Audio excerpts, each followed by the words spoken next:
The content you're about to enjoy comes from the archives of The Best You.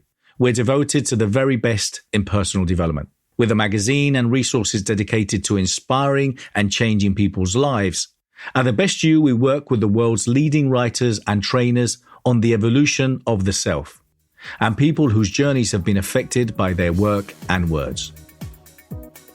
For more information, go to www.thebestyou.co.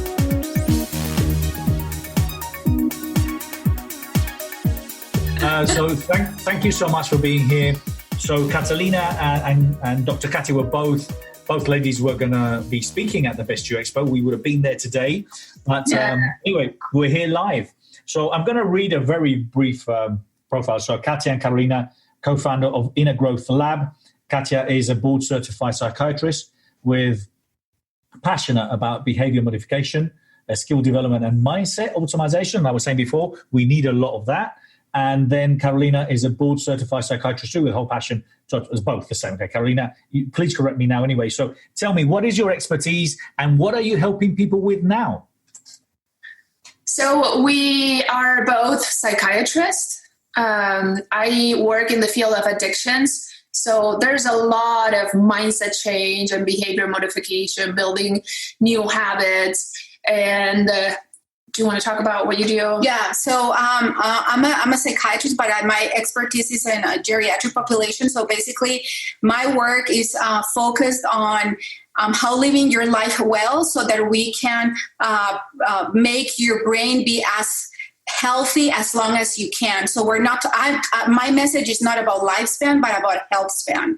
And so in order for us to age well, we have to take care of ourselves from when we're kids. It's all interconnected. And so because we are both psychiatrists, what we do is modification skills, everything that we know are going to make that brain healthy. And what brought us together is that we both went through burnout. We both got to a pretty low point working and started talking together and realized, oh, you're going through the same thing as I am, and didn't even realize. And working in our journey together to overcome burnout, we started realizing there's so much out there that you can do. There's so much evidence-based tools and skills that you can implement. And with our background on the brain and neuroscience, putting all that together was really meaningful for us. It changed our journeys, our daily experience going to work. And we decided we want to share this with other people, that burnout is very prevalent. We want to share this with people so that others can also go from surviving day to day into like thriving. Right. We want people to thrive. And so we are sort of like branching outside of orthodox medicine. Healthcare system is important. It's necessary for people who are very sick. But our message through our company is mostly prevention and education. So because there is so much in health that can be avoidable just by the way how we live our lives.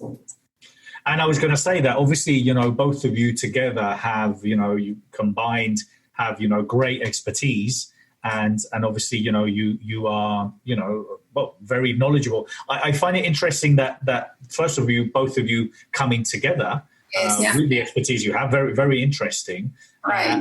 And also that you both went through the same experience of burnout, right. And that obviously what brought you together. So I can assume that these challenging times we have is a different type of burnout for people, or from a relationship point of view, right. from not having the money coming in, from right. the uncertainty. So right. so how do you see yourself helping customers and clients to get through these moments now?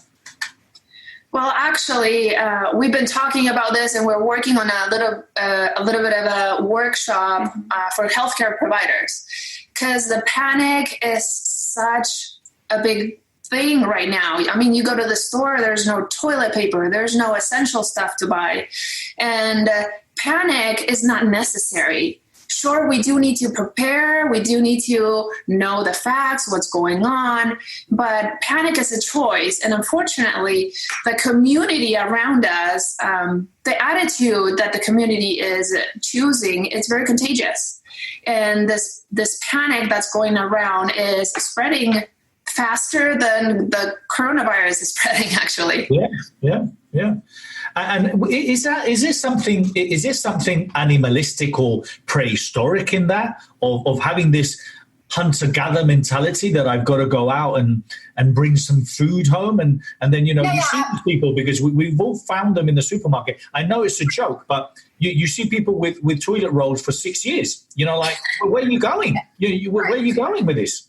Right. So I'm going to give you like an analogy. So, for example, when somebody has a serious medical problem, when you have a serious medical problem, your ability to bounce back into health has to do with how much you took care of your body for many, many years. It's not something that you can do like at the last minute. So the same thing happens when we are faced with adversity. Even though we cannot predict exactly how we are all going to respond to adversity, the way how we have prepared ourselves mentally, emotionally, spiritually, socially, financially, all is going to be detrimental in the way how we rebound back from that state of fear and anxiety, because those emotions are naturally going to come out because we are human beings. And like you mentioned, there is this sort of like generational inheritance to the way how we behave, and that has to do with a part of our brain called the limbic system, in which where you have the amygdala, and the amygdala is a survival part of your brain. So the amygdala is going to get activated in moments of adversity and intense survival. So even for me, that I feel I have pretty good skills, and I'm in the medical field, so I have a lot of good evidence, information about the virus. When I went to the store and I saw that there was no water, I felt anxiety and I felt worried. Did I panic, and did I allow that fear and anxiety to control my behavior? No. But yes, I did felt it, because I have an amygdala like everybody else, and because this is what our brains are teaching us in order to survive. So anxiety and fear to a certain point is absolutely necessary, but then it is up to us how we can manage that. If you're interested in finding your true purpose, if you're interested in finding your legacy, if you're interested in growing, if you are sick and tired of reading books that don't help you, haven't helped you, or are not helping you, or attending courses and seminars that haven't really had an impact in your life, I invite you to read my book, The Question, Find Your True Purpose, out now. For more information, go to www.thequestion.co. If you're interested in working with me, contributing, speaking at any of our many events, partnering, or licensing The Best You, for more information, go to www.thebestyou.co. So what do you think the outcome is going to be? Because a lot of people, obviously some people are solution driven, and some people are focusing on the problem. It's obviously down to the mind and the brain and the quality of our thoughts, but it's also obviously down to, what information are we receiving? What are we surrounding ourselves with? Is it positive or is it negative news? Yeah. So, Katia and I, we have a mindset that we shouldn't be focused on the end point, but more on the process. And so what can we do during these times instead of focusing on to when is it going to end, how long this is going to be? Because we don't know. The predictions are saying that we're going to be at our peak by mid-April. So we're just sort of like entering the beginning, leading to that midpoint. And, a lot of states are doing different things. The government is trying to do the best they can under the circumstances, but we all have been affected. So thinking or focusing on that endpoint, I think is just going to cause more of that anxiety, that angst, and that panicky feelings. We both think that this is a time for us, as in humanity, as in this world, is to come back to a very spiritual thought process, which is meaning. So what is the meaning in our lives? Meaning drives individuals to do great things. I believe most people who are at work, they do the work they do because it gives them meaning in life. And so when you are removed from your meaning and you're now stuck in your house, you're going to start feel boredom and you're going to start feel panicking. So we are going to need to start changing or refocusing our meaning to other areas, to other things that we are going to be doing while we are adjusting to this new lifestyle for the next few weeks. That also includes the fact that we as a society, we are very individualistic. And I believe that life is giving us this opportunity to say, hey, you know what? We're communal beings. We're social beings. How can we do best? So it's not about me reclusing myself because I'm going to get sick. It's I need to recluse myself because of my elderly, because of my children, because of this person. So we are taking that focus away from ourselves to the community. I love that. And I appreciate that. I mean, I think a lot of it is around that meaning. So it's obviously then also about helping people, or then starting to identify not only what that meaning is but what are the purpose. I mean, one of the things that obviously I've been focusing a lot is around your legacy, because take it like it or not, at the end of the day, we are mortals. I think we all yes, know we are. that we are mortals, and some people think that they're going to be around forever, so they tend to procrastinate and leave the decisions.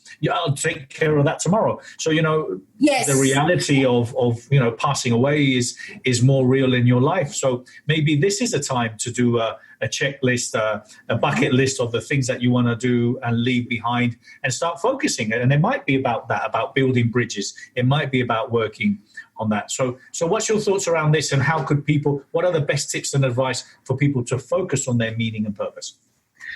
Well, actually, I think this is a great opportunity to do a little bit of that inner work. Oftentimes we try to get answers from outside to help us see what our value is, what our meaning is. But this social distancing gives us that opportunity to take that time and ponder about what our meaning and values are. Sorry, go ahead. Go ahead. I was going to say, because we want to give people advice on all sorts of things. Yes. What would you say would be good things to read, recommended books, for example, things that that have helped you? What would you say for you personally and professionally? Yeah. This is our favorite topic. So I can start with Captivate by Vanessa Van Edwards. Or the last one that we were both reading, I thought that was wonderful, is the one by Brendon Burchard, High Performers Habits. I think that's a wonderful book. There's also a lot of shows and podcasts. Lewis House has a really good podcast. Tom Bilyeu with Impact Theory. Those are my top two. And then Robin Sharma, his latest book, it's really amazing. We also have been reading. But this is in Spanish, and it's by Victor Coopers. He's wonderful. He's also someone who resonates to the way how we do our work through our company. And one more, Men's Search for Meaning, Viktor Frankl. I've read that book. That's a fantastic book, actually. Yes.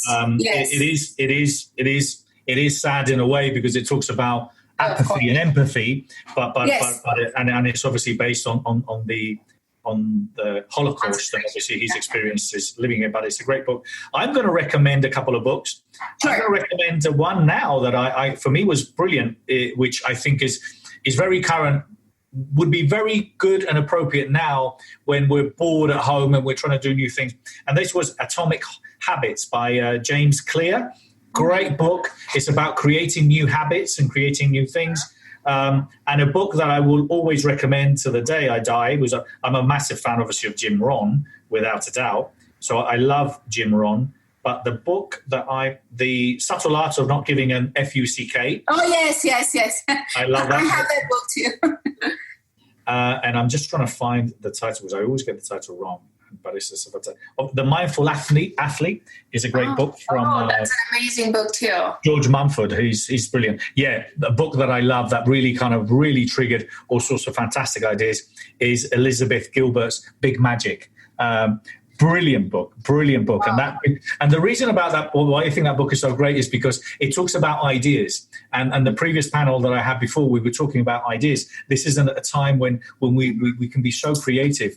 And in her book, it talks about how ideas are like entities, that they come and they're looking for someone to make them or to become a reality.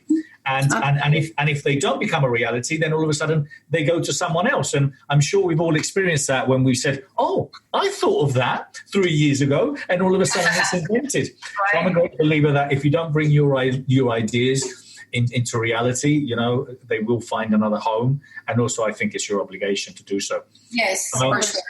All right, so we shared some great books here. You've given some great advice, ladies. We're going to do one of these in Spanish the next time. So, nice. Absolutely. Okay. Vamos a hacerlo en español porque hay mucho latino aquí en Los Ángeles. Definitivamente que sí. If you're interested in watching the video content of this interview and many others, or interested in learning from world leaders and teachers, go to www.thebestyou.online. But what would you like to leave us with? What's your thoughts on kind of what's next, what you are doing, and how people could implement some of the ideas that you are particularly doing, transitioning and moving forward to helping more and serving more? Attitude is one of the biggest things that are under our control. And we are the only ones that can choose if we're going to allow our attitudes to be shaped by outside sources and the panic around us, or if we are going to choose an attitude that's going to be helpful to us and to those around us. And since we've been talking about books, another great book that can help with the way that we're thinking and the attitude we choose is It Takes What It Takes by Trevor Moya. Also a great book about neutral thinking, because we are seeing a lot of catastrophic thinking around us, and being able to face reality by what it is. I mean, it is what it is. This is what we're dealing with, and being able to come at it with the facts of what it is and being able to thrive in today's day. I think that is the biggest gift we can give ourselves right now. Well, that's all brilliant advice, ladies. So you were scheduled to be speaking at the Best You Expo. Now you have the new dates, the 7th and 8th of August. So what are you going to be sharing there with us in summer when it's tens of thousands of people and we can all high five and we can say, what are you going to be sharing? So our focus is going to be on burnout. We're going to explain that neuroscience, how burnout affects your brain, like literally makes changes in your brain. And then we're going to talk about the skills that you can use to reverse those changes in your brain that has been proven by brain imaging, so that you can move from surviving into thriving. And we'll talk about the scientific method to wellness. So we've adapted the biopsychosocial spiritual model we use in medicine into actually our well-being and growth and personal development. Well, that's brilliant. And ladies and gentlemen, these ladies can actually say, you can trust me. I'm a doctor. Yes. I can't. I normally say that you can trust me. I'm not a doctor, but they can. So thank you so much, both of you. Lovely to get to meet you here virtually, and looking forward to seeing you. Same here. Same here. Super excited to be part of your community. Take care. Lots of love. Bye-bye. All the best. Thank you so much. Ladies and gents, I'll be back. I'm going to be back in 7-8 minutes time. I'm going to take this time to get some juice and have something to drink. But I'm going to be back at 12:15 with Connie Ponturo and Kerry Conley. And we're going to be talking, well, basically both of them are, one is Connie, it helps people with pain, to live pain-free. And then Kerry is going to be, she's an entrepreneur, and she does some great work around vision and helping people find their vision in life. She's got a great story personally, and she's a lovely lady. Thank you so much, and I'll see you soon. Take care. Lots of love.